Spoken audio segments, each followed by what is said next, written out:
My name is Andrew Mackay-Smith, and you are listening to the Scars and Guitars podcast. This is my conversation with a fellow called Lachlan Carroll. He's from a band from Perth called Among Them. The reason for the conversation is to promote the band's upcoming album called Coming and Going. Let's hear what Lachy had to say. Here we go. Lachy, I'll kick things off. Welcome to the show. Now, according to the press release, the new single Purpose is about solitude forging strength as one relies solely on their own devices to overcome the pressures of life. However, it is easy to become lost in a self-perpetuating state of despair if one faces everything alone. Both self-reliance as well as companionship are equal parts of achieving success. Now, mate, when I read that, that's probably the most profound paragraph that I've read all year. It's wonderful insight into the human condition, so I need to ask, how the hell did you arrive at that point in your life to obtain such wisdom? Yeah, that one was a big one for me. That was one of the main features of the things that I was thinking about as I was writing. And it just came from, I guess, a lot of the time I do the first part where locking yourself down and trying to disconnect from everything and try and deal with everything on your own. And then a lot of the times you reach the point where you can't get any further without just relying on yourself. And sometimes you need to stretch your hand out and get some help from other people, or even not even just help, just to have other people around and stuff to help support you get through times or get through things you need to do. So yeah, that's where it came from. It's still a lot of people. I'm 40. I had my 40th birthday yesterday. Okay, and I can tell you, most people are just feeling their way through life. Everybody talks about having a goal and a plan. You know that thing. You know, make sure you're goal oriented and you've got something taking you forward, mate. But really, we're all very reactive because we have to be. We do have plans, but a lot of our plans get dashed. You know, things happen, mate. You know, there's financial difficulty, there's personal difficulty, there's things like anxiety and depression that can creep up on people and bite them in the bum when they just don't expect it. So I still think that paragraph there, mate, I mean, every single human being on the planet can relate to that.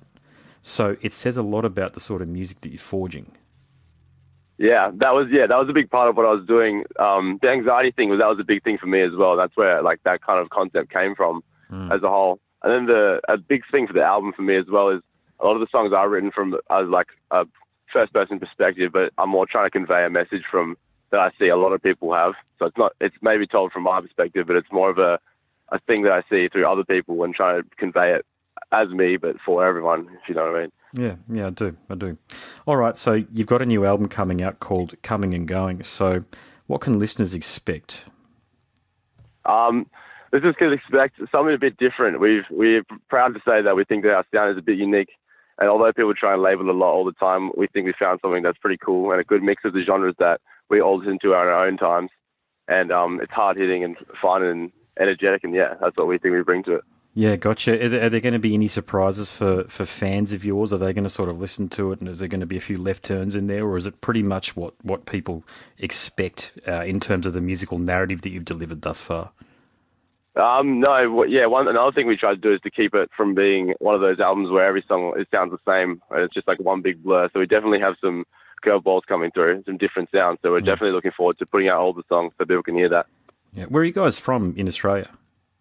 Perth. We're all from Perth. Oh, actually, no. One of us is from Albany. The rest is from Perth, but that's close by. I don't know what it is about you guys over there. Every single musician that I've spoken to from Perth has just been first class, mate. And everyone seems to say that. Look, I've had a lot to do with Firestarter Music over the last 6 months or so. You know, I've interviewed Blue Child Collective, mainly non-metal acts. The only metal act that I think that I've interviewed from Perth, and even they might not classify themselves as metal. It's more of a grind punk thing, but as Rat King. Along with yourselves, you know, and I mean, every musician has just been so enthusiastic, so grateful to have the discussion, and just so into what they're doing, mate. I think Perth reminds me a lot of what Brisbane used to be like in the late 80s and early 90s. I can't speak for that, but yeah, I think that there's definitely a good culture in Perth, even for just within the heavy scene. It kind of died down for a little bit, but I think it's starting to get a bit of a revival, and it's really good to see, and lots of cool bands coming out, and heaps of good blokes as well, and it helps, good blokes and girls, and it helps to see when people like get into the music and get into being part of it as well as just doing the music. Yeah, and that's the point that you just expressed my point really well, actually. Just good blokes and gals getting together, supporting each other, and really picking up on that supportive vibe that's within the scene. It's not a competitive thing. It's just one of those things where you all seem to be really happy for each other to be successful, and you're willing to help out. Yeah, exactly. Yeah, it helps a lot when you have other people like that around with the other bands and stuff. And yeah, it's good to see other people doing well as well. It just shows you that small bands like us and like them can make something out of nothing. Indeed, indeed. So, talking about coming and going again, it was produced, engineered, mixed and mastered by a very talented fella, obviously, called Cody Brooks. So, what was it like working with him? Yeah, working with Cody was awesome. Like, he had a lot. It was a lot of help because us being our first time in the studio, apart from doing it at our mate's house in the crappy room, it was interesting to go in and have someone who actually knew what they were doing or had the proper equipment and stuff. And yeah, he was a really good guide. A lot of the time, I find when you're writing and recording music, you get tunnel visioned on what you've done, and it's hard to see like what's wrong or what should be changed. And he just provided that outside perspective, and he has a lot of knowledge in the area, so it was really great to have him around to give advice and stuff. What's his musical background? Is the harder stuff his bag, or is he from another genre, so to speak? Yeah, he's from it's the same sort of genre, a bit of a different subgenre. He plays in a band called Iconoclast, who are a bit heavier than us, but he's in the scene a lot, and he records a lot of heavy bands over in Perth. So yeah, he knows the heavy scene, I guess, well. Knows his shit. Well, that comes across, actually. Yeah, knows his shit, exactly, yeah. Well, the mastering, I think, is one of those things that can often be overlooked by bands, and I say that because I get tons of finished. I don't get any demos. I actually get the stuff that's being released by record companies or by distributors, right? And I can't tell you, mate, how many MP3s I've listened to over Apple, my iPhone, in the car through the Bluetooth system. You can always tell who's gone to the effort and had a really good mastering job because it sounds decent through the car stereo, and that's certainly what Purpose sounds like. Oh yeah, that's awesome to hear. Yeah, that's all thanks to Cody for that stuff. And yeah, I think it does make a huge difference when you have someone who puts the effort in or has the time to put the effort in and get it done properly. Yeah. So, what inspired you to form a band, and by extension, the rest of the members to become working musicians? Was there a spark that lit the flame, so to speak? No, yeah, I guess there was. I personally have always been really into music. It's been like my main passion for ever since I was a kid. And then I got into the heavy tunes, obviously, like halfway through my life, I guess. And me and Ethan kind of got up, which is the main guitarist and the writer for most of the songs. And we wanted to do something for ages. We're trying to find people to get together. And it happened at first, we were all from the same school, so we just kind of found other blokes from the school and got together and started playing. And then we ended up picking up Brody from Albany because he knew one of our mates through going to shows and through living in Albany and stuff. So there wasn't really a thing that sparked it, but it was more of an ongoing want to have a band. It was something that I've always wanted to do, always going to small shows and stuff back in the day. Yeah. Always wanting to be up on stage instead of in the crowd, and then eventually getting to do it, which is awesome. That's a really important point there, because a lot of people have the desire, but then they don't necessarily have the ability to acquire the tools or the skills, if you like, to go from the crowd up onto the stage. So a desire is a big one, but you've really got to have your shit together in terms of constructing a song, having the right gear, and then all of the different personalities that come together inside of a band. It's often a very hard slog, but from the sounds of things, mate, it came together, I wouldn't say easily, but it certainly came together in a way that was meaningful for you guys. Yeah. We're actually really lucky. The amount of people that I've talked to that have they've said that they would love to start a band, but they just can't find the members, can't find a bass player, can't find a vocalist, this and that, and we're lucky that we happen to find almost everyone in one place and get it together. So I play in covers bands these days, and one of the most common questions I get asked by people in the crowd is, how do you get into a band? And there's only two things: practice and right connections, as far as I'm concerned. Yeah, that's pretty much. Yeah, exactly. Yeah, we're lucky that the connections came quite easy for us, but that's definitely the main part, is just finding the people to make the group, because you need, I guess, one of each member at least to start making music. So yeah. Band's got a really good name as well. How did that come about?